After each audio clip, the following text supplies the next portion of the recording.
देखो ये लड़ाई हो चुकी है। जो हाल नेपाल का हुआ था वही हाल अब इंडिया में होगा और ये पार्लियामेंट के अंदर में बैठे बीजेपी सरकार के लोग उखाड़ के फेंकने देंगे। मोदी को भी भागने से हम लोग मजबूर करेंगे और भागने से पहले उसका भी झोला चेक किया जाएगा कि हमारे देश का तो कोई चीज को लेके नहीं भाग रहे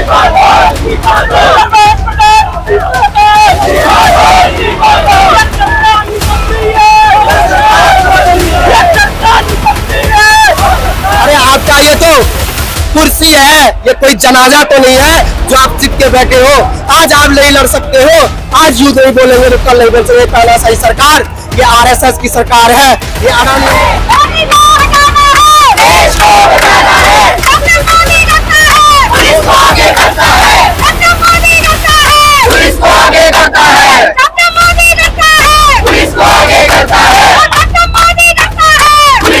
भैया हमने धर्मेंद्र प्रधान के साथ साथ मोदी का भी इस्तीफा लेंगे। अगर नहीं देता है तो पार्लियामेंट के अंदर से घसीट के निकालेंगे। उसका घर ज्यादा दूर नहीं है, यहाँ से 2 किलोमीटर दूर में उसका घर को भी घेरने का काम करेंगे हम लोग। देखेंगे इसका कितना प्रशासन।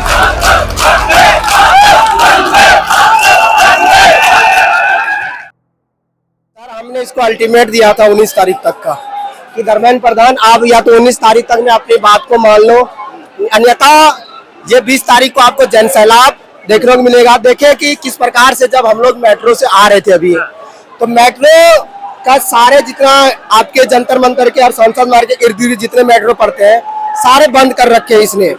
और ये सरकार कितनी तानाशाही सरकार है कि इसने इस देश में 15 वर्षों से सिर्फ हिंदू मुस्लिम करके, कभी पाकिस्तानी एजेंट बता करके, कभी अन्य चीजों को बता करके हमें लगता है कि हमें आज वो बिहार की धरती से आगाज हुई थी 1974 की आंदोलन, जय प्रकाश नारायण जी ने लड़ा था, जब यही रोजगार के लिए, यही बेरोजगारियों के लिए और जब भ्रष्टाचार के लिए खिलाफ आवाज को उठाए थे, तब जाकर के जय प्रकाश नारायण जी ने सांसद मार्ग की और कूच कर किए थे और उखाड़ के फेंकने का काम किया था।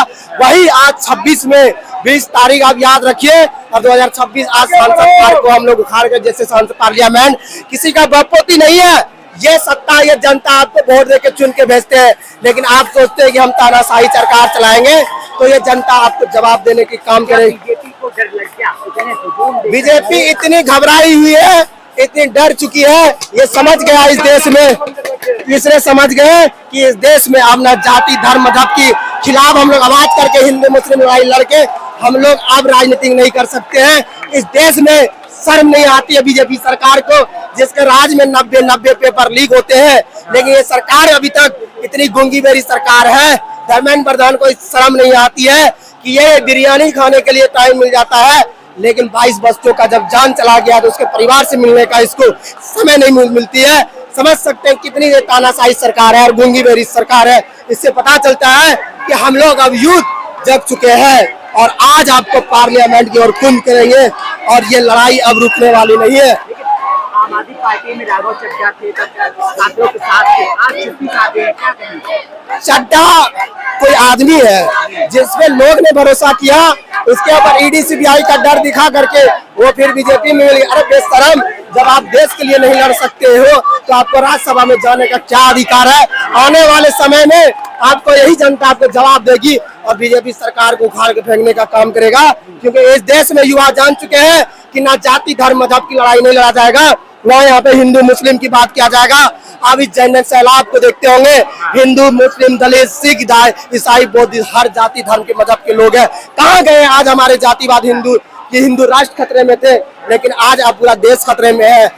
ये गरीबों की सरकार नहीं है, ये अडानी अंबानी की सरकार है। 150 साल के लिए लीज पे दे रखे हैं। अरे अभी का हमें पता नहीं है तो 150 साल पहले क्या होगा हमें क्या पता है। तो किसका इस्तीफा तैयार कर लिया आप लोगों ने? किसका इस्तीफा लेकर रहेंगे? इस्तीफा तो अब भैया हम लोग धर्मेंद्र प्रधान के साथ साथ मोदी का भी इस्तीफा लेंगे। अगर नहीं देता है तो पार्लियामेंट के अंदर से घसीट के निकालेंगे। उसका घर ज्यादा दूर नहीं है, यहाँ से 2 किलोमीटर दूर में उसका घर को भी घेरने का काम करेंगे हम लोग। देखेंगे इसका कितना प्रशासन पुलिस में दम है जो हमारी यूथ को रोक सकते हैं। हम लोग ये लड़ाई लड़ेंगे। अरे एक सोनम वांगचुक को तुमने कैदी बना के बंधक बना के रखे हो, शर्म नहीं आया? जो कि 22 दिनों से वो अनशन में बैठे थे और उसके आपके किस पर, अरे आपका ये तो कुर्सी है, ये कोई जनाजा तो नहीं है जो आप चिप के बैठे हो। आज आप नहीं लड़ सकते हो, आज युद्ध नहीं बोलेंगे तो कल नहीं बोल सकते। तानाशाही सरकार, ये आरएसएस की सरकार है, ये अडानी अंबानी की सरकार है। हम लोग जानते हैं इस देश में लड़ाई लड़ने के लिए, और लड़ेंगे किस प्रकार क्या से। युवाओं को मोदी का तोड़ मिल गया? क्या लग रहा है आप लोगों को तोड़ मिल पाया मोदी का? मोदी का तोड़ नहीं, हर तोड़ मिलेगा आज। और ये प्रधानमंत्री तक हिल चुकी है, क्योंकि इतनी डर चुकी है ये सरकार कि इसमें चारों बगल बैरिकेड लगा दिए। किस चीज का आपको डर है भैया? आप धर्मेंद्र प्रधान का तो हम इस्तीफा मांग रहे थे, आपसे तो कुछ ले नहीं रहे थे। अब तो ये लड़ाई हो चुकी है, जो हाल नेपाल का हुआ था वही हाल अब इंडिया में होगा। और ये पार्लियामेंट के अंदर में बैठे बीजेपी सरकार के लोगों को उखाड़ के फेंकने देंगे। मोदी को भी भागने से हम लोग मजबूर करेंगे, और भागने से पहले उसका भी झोला चेक किया जाएगा कि हमारे देश का तो कोई चीज को लेके नहीं भाग रहे हैं। इसलिए लड़ाई लड़ने के लिए हम लोग तैयार हैं, और हम लोग लड़ेंगे आखिरी दम तक। जब तक हमारी शरीर के अंग अंग में एक कतरा है, तब तक इस युवाओं के लिए लड़ाई लड़ेंगे। चाहे आखिरी सांस मुझे लड़ाई लड़ते लड़ते क्यों नहीं शहीद होना पड़ जाए, तब तक हम लड़ाई लड़ेंगे और अपने अधिकार की लड़ाई लड़ते रहेंगे। जब तक 22 बच्चों को न्याय नहीं मिल जाता है, तब तक हम लोग लड़ाई लड़ने का काम करेंगे इस देश में। समझ लेना, आने वाले समय में आप देख लो जो भी है।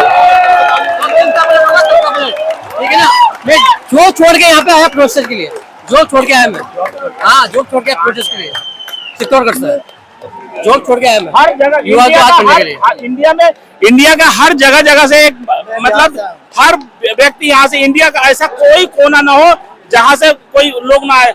कोई बाप आया है, कोई बेटा आया है, कोई छोटे छोटे बच्चे आए, सब लोग आए, हर स्टेट से आए। आने वाले समय में मोदी जी की तानाशाही आने वाले समय में परेशान है सभी, मोदी से सभी परेशान है। देखिए ये ईवीएम की वजह से हो रहा है, बाकी ईवीएम हटा दो ना तो आज पता चला जमानत जब्त हो जाए, इनकी ऐसी स्थिति है।